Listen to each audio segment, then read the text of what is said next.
امت کو اس کا سبق تذکیراً ہر وقت پیش کرتے رہنا چاہیے۔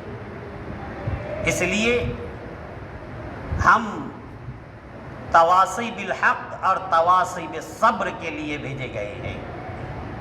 حق کی تلقین کریں، صبر کی تلقین کریں، آنے والے حالات سے واقف کرائیں اور عبادات کی طرف لوگوں کو راغب کرائیں کہ لوگ اللہ سے تعلق مضبوط کریں۔ یہی وہ در ہے جہاں پر تمہاری سنوائی ہوگی، پھر یہاں سے باہر اللہ تمہیں وہ طاقت عطا فرمائے گا کہ تم اپنی اجتماعیت کے ساتھ اپنی باتیں دنیا کے سامنے رکھ سکو گے۔ اگر یہی عبادات میں ہماری کمزوری اور لوگ آنا ہی نہیں چاہتے تو ہماری صفوں میں جس رمضان نے اجتماعیت کا درس دیا، جو عبادات اجتماعیت کا درس دیتی ہیں، تو پھر ہم کھوکھلے مسلمان رہیں گے اگر اجتماعیت ہمارے اندر پیدا نہ ہو سکی، اگر ہم ایک نہ ہو سکے۔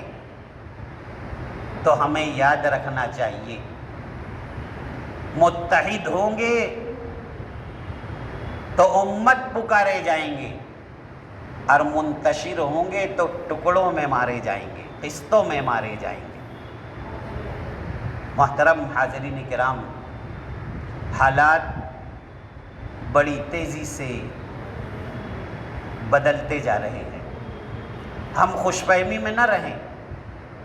ہم اگر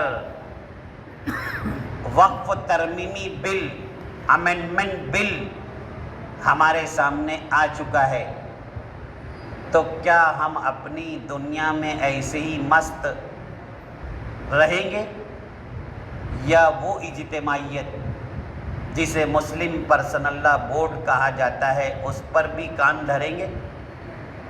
ہم اپنے مزاج کو بدل دیں، آنے والے کل کے لیے ہم کیا کر رہے ہیں یہ دیکھیں، اور شکایتی انداز بدل دیں، اور اپنے علماء، آل انڈیا مسلم پرسنل لا بورڈ، ہمارے ذمہ داران جب جیسا فیصلہ کریں اس فیصلے کو بسر و چشم قبول کرتے ہوئے میدان عمل میں ہم آنے کے لیے تیار ہو جائیں۔ یہ اجتماعیت کا درس نماز دیتی ہے۔